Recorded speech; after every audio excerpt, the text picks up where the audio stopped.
जय श्री गणेश। श्रवण, कीर्तन और मनन, इन तीन साधनों की श्रेष्ठता का प्रतिपादन। मुनिगण बोले, हे ब्राह्मण, मनन कैसा होता है, श्रवण का स्वरूप कैसा है और उनका कीर्तन कैसे किया जाता है, यथार्थ रूप से आप वर्णन करें। ब्रह्मा जी बोले, हे मुनियों, भगवान शंकर की पूजा, उनके नामों का जप तथा उनके गुण, रूप और विलास और नामों का युक्ति परायण चित्त के द्वारा जो निरंतर परिशोधन या चिंतन होता है, उसी को मनन कहा गया है।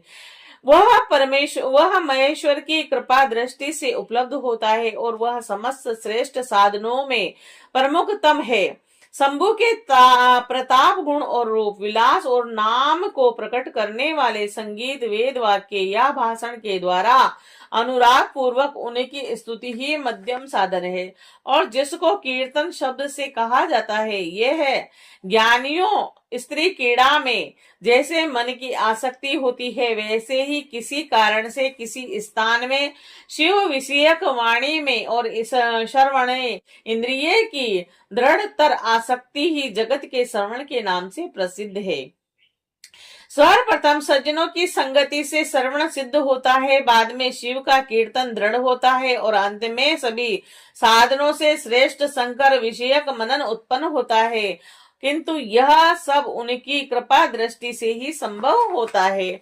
और सूत जी बोले, मुनीश्वरों, इन साधन का महामात्य बताने के प्रसंग में मैं आप लोगों के लिए एक प्राचीन वृत्तांत का वर्णन करूंगा और उसे ध्यान देकर आप लोग सुने। पूर्व काल में पराशर मुनि के पुत्र मेरे गुरु व्यास जी सरस्वती नदी के सुंदर तट पर तपस्या कर रहे थे। एक दिन सूर्य तुल्य तेजस्वी विमान से यात्रा करते हुए भगवान सनत कुमार अकस्मात वहां आ पहुंचे और उन्होंने मेरे गुरुदेव को वहां देखा।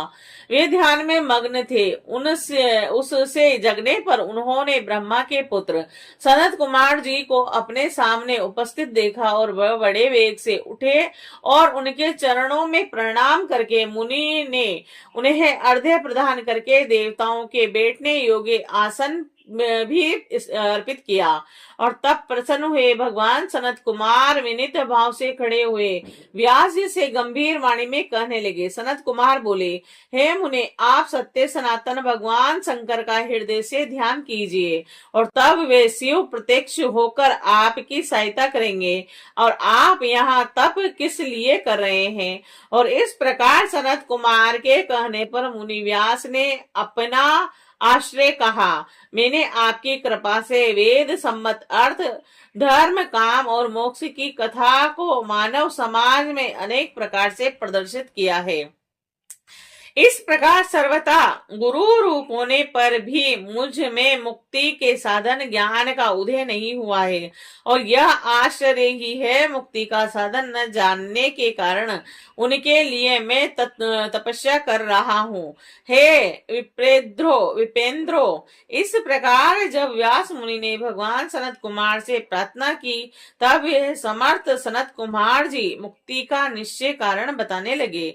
भगवान शंकर का श्रवण, कीर्तन, मनन, यह तीनों महत्र साधन कहे गए हैं और यह तीनों ही वेद सम्मत हैं। पूर्व काल में मैं एक दूसरे साधनों से संभ्रम में पढ़कर घूमता घामता मंदराचल पर जा पहुंचा और वहां तपस्या करने लगा।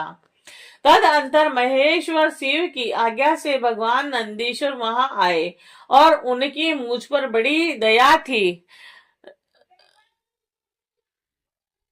वे सबके साक्षी तथा शिव गणों के स्वामी भगवान नंदीश्वर मुझे स्नेह पूर्वक मुक्ति का उत्तम साधन बताते हुए बोले, भगवान शंकर का श्रवण, कीर्तन और मनन, ये तीनों साधन वेद सम्मत है और मुनि के साक्षात कारण है।